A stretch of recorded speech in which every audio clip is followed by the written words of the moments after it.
Morning, Steve here in Chicago with the morning grain comments. Overnight, grain prices are up about a penny as we look forward to today's USDA export sales report, and also, more importantly, 11 o'clock Chicago time, the USDA crop report.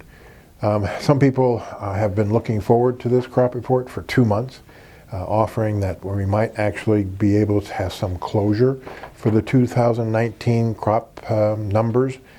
Kind of everybody knows the numbers, the average trade guesses. Everybody's looking for a little bit lower crop numbers, a little bit lower carryouts, and globally, not much change in the corn and bean carryouts, but maybe a little bit lower in the wheat carryout. So it's kind of like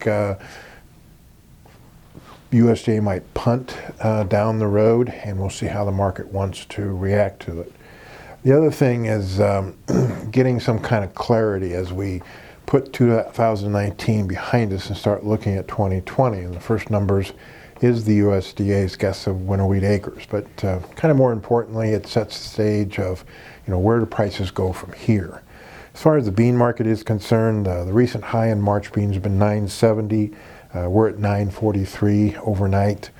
Could the market open up 20 higher or 15 lower? Sure. And then where do we go from there? I would think that 15 lower, people want to buy it because we've got the China trade deal in front of us, and they've promised that they're going to be buying ag goods from us. 20 higher probably should be sold because we've got big South American crops, and we just don't know the timing of when they're going to buy.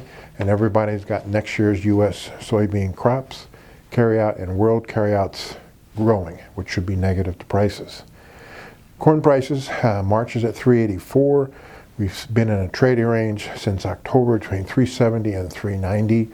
So if corn's up 10 cents, do you sell it? Yes. If corn's down 10 cents after the report, do you buy it? Yes. And so we're trying to say that we're going to stay in this trading range, but big 2020 crops, U.S. farmers adding acres, normal weather, and the prices should eventually go lower from whatever this first quarter high is in corn. For the wheat market, we're near season highs. We continue to see funds buy Chicago wheat in part because of the tight stocks here and EU and the fact that they can do it.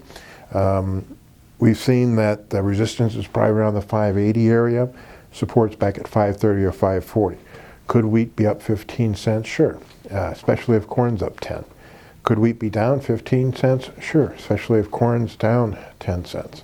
But I would think that most people feel that at some point in time, as we get closer to the main growing season, wheat would be a good sale. As far as weather is concerned, South American weather is good, so that's helping the crops down there. Here in the United States, we'll be watching a cold front moving across the Midwest late next week.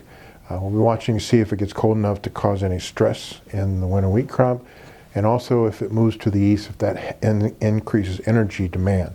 So this is a very, according to the maps, a very cold front moving into the Midwest and plains. So the funds right now, long 29,000 wheat, short almost 100,000 corns, and pretty much even in the beans going into this USDA report. So 11 o'clock will be a lot smarter than we are right now as far as USDA numbers are concerned. And again, these are my thoughts and not those of ADM or ADM Investor Services. Have a safe and profitable trading day.